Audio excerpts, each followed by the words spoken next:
Ce que Dieu cherche dans l'économie présente, c'est d'enlever au monde, en dénouant l'un après l'autre, tous les liens qui retiennent son peuple captif. Dieu veut avoir un peuple qui soit sien et qu'il destine à entrer en communion permanente avec lui-même. Parmi les différents facteurs qui, du côté de l'homme, concourent à cette émancipation, il n'y en a point qui ait plus de valeur et produise plus d'effet qu'une révélation spirituelle. C'est en réalité l'élément déterminant. Chaque fois que son témoignage a sombré à nouveau dans la babelle de l'erreur ou dans la nuit de l'irréligion, c'est toujours par une révélation de lui-même que Dieu a repris les choses en main. Le Dieu de gloire apparut à notre père Abraham lorsqu'il était en Mésopotamie. Résultat, Abraham quitte tout, il part, sans savoir où il allait. Toute l'expérience des enfants de Dieu est là. La plupart du temps, ils sont incapables de rendre compte logiquement de leur attitude. On se représente sans peine ce dialogue à la porte de Our. Mais dis-nous donc, Abraham, où vas-tu? Je ne sais pas, répondit-il. Qu'est-ce que tu comptes trouver là-bas? Je ne sais pas, répondit-il. Mais quel est ton but, voyons? Je ne sais pas. On m'a simplement dit d'aller. Voilà quelles sont ses réponses. Oui, mais il y avait quelque chose qu'aucun de ses compatriotes n'avait. Une vision, une révélation. Peu importe, donc le mystère, il est sûr. Demandez-lui n'importe quoi, il dira « je ne sais pas ». Et pourtant, tout au fond de son cœur, il a la conviction inébranlable d'être sur le bon chemin. Et le monde ne peut rien pour le retenir. La mort, la résurrection et l'ascension de Christ, d'une part, le don du Saint-Esprit, d'autre part, tels sont les facteurs fondamentaux de l'œuvre accomplie. Il y a donc antagonisme fondamental entre Dieu et le monde. Et la vocation de l'Église, c'est d'être une parfaite représentation sur le plan collectif de cette grande vérité.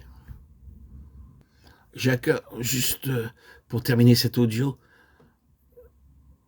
de vous dire une ou deux choses au sujet de la prière. Qu'est-ce donc que la prière? De quoi est-elle faite? Quelle en est la nature suivante, suivant l'angle sous lequel on l'envisage? Sans prétendre épuiser le sujet, je crois que nous pouvons dire que la prière a de nombreux aspects, tels que la communion, la soumission, la sollicitation, la collaboration avec Dieu, ainsi que la lutte. Et tout cela, Abraham est passé par là, par ces situations, afin qu'il puisse prier. D'ailleurs, Dieu lui a demandé « Que penses-tu de ce que je vais détruire Sodome et Gomorrhe ?» Il prenait à cœur d'écouter son enfant, bien qu'à lui seul, de ces éléments puissent servir de définition à la prière. La vraie prière ne peut se passer d'aucun d'entre eux. Elle les comporte tous. Elle les suppose tous. Voilà ce qui me prenait à cœur de vous dire sur la prière. Communion, soumission, sollicitation, collaboration avec Dieu et lutte. C'est un combat entre cet antagonisme, ces œuvres des ténèbres, ces forces obscures qui empêchent l'homme de communier avec Dieu, d'être dans l'obéissance. Et c'est une lutte infernale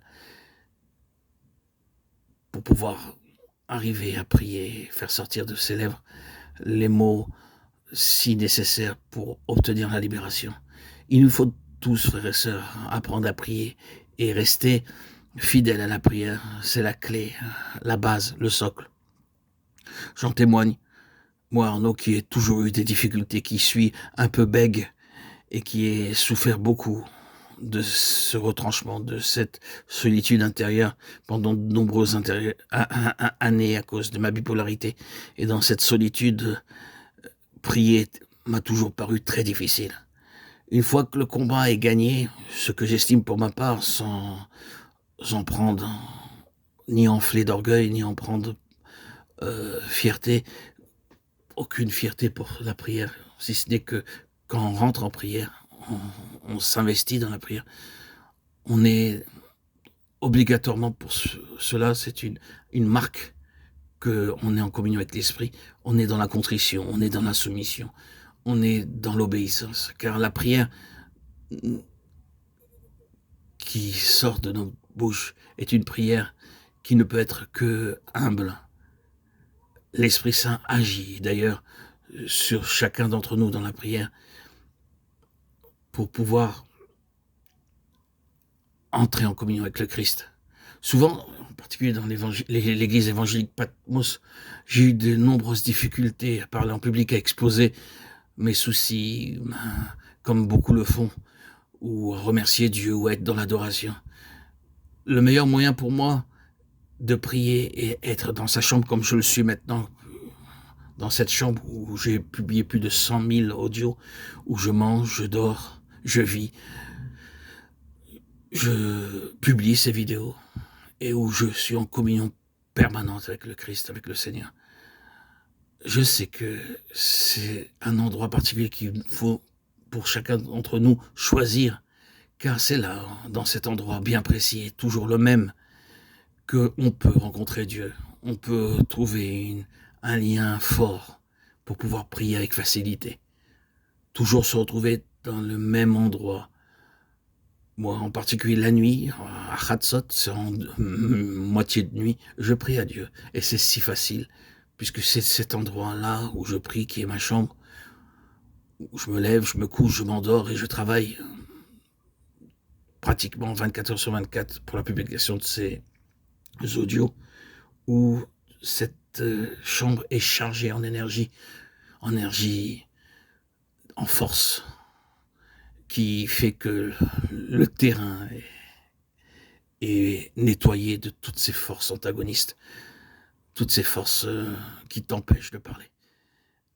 Et le moyen est radical, toujours choisir le même endroit, et dans le même lieu, prier Dieu. Les mots viendront facilement.